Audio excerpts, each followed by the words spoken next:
The following program is an original production of WICC PBS Chicago. Good evening, I'm Barbara Pinto. And I'm Chris Bury. Every year, dozens of teenagers are tried as adults in Illinois, convicted, and thrown into prison with hardened criminals. Critics say that system sentences kids to a life of failure with little chance for rehabilitation. They want the law changed. At the heart of the debate is this question: should Illinois prosecutors or judges have more power to decide which juveniles should face justice in adult courts and for what crimes? When I was 9 years old, I was arrested for trying to steal a candy bar from a grocery store. 38-year-old Xavier McElrath-Bey had a rocky childhood.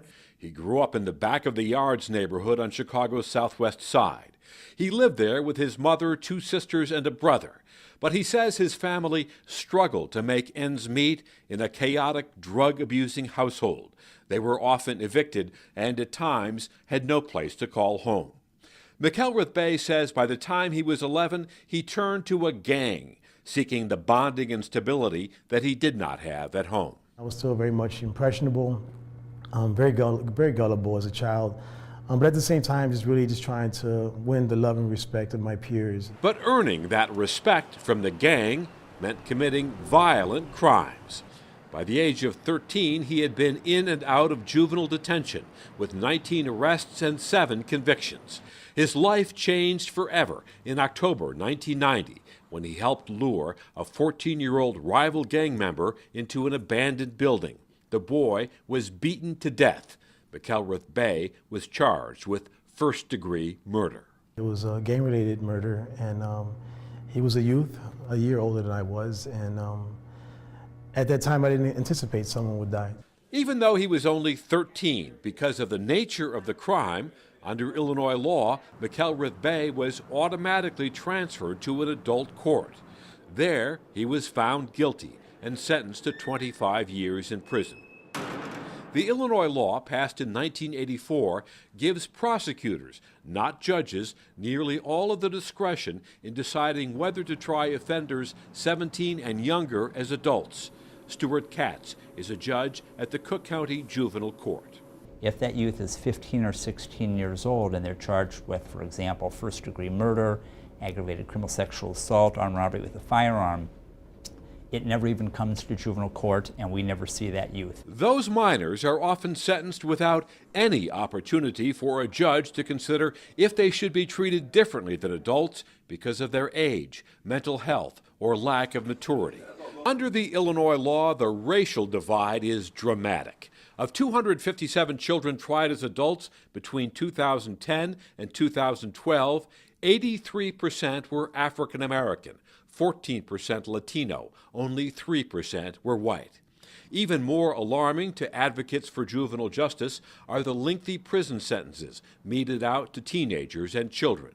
Elizabeth Clark is president of the Juvenile Justice Initiative. We are excessive. We try children automatically in the adult court, and then we give them sentences up to life without paroles. Cook County Board President Toni Preckwinkle wants to change that.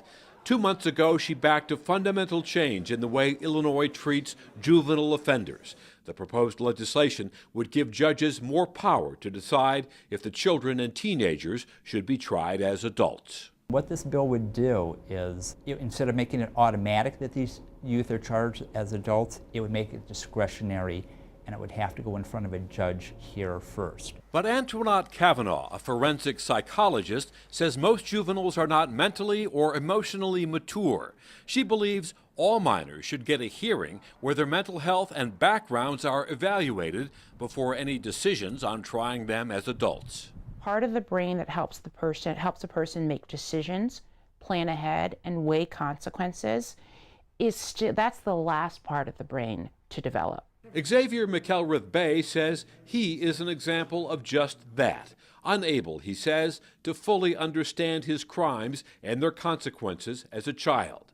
McElrath-Bey says he only came to deeply regret his bad decisions after he turned 18.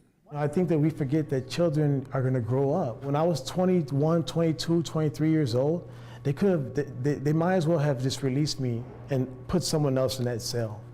While in prison, he started to change his ways, taking classes and eventually earning a college degree. His good behavior allowed him to walk free after serving 13 years of his 25-year sentence. Today, he is the father of a 3-year-old girl. Now with a master's degree in counseling, McElrath-Bey works for the Campaign for the Fair Sentencing of Youth, where he uses his own experience to advocate for changes in the juvenile justice system. I think, unfortunately, that we forget that at some point in time, these are some of the most vulnerable, some of the most abused, neglected, and ignored children of all. And because of that, that sort of manifested itself in a very unfortunate and devastating way.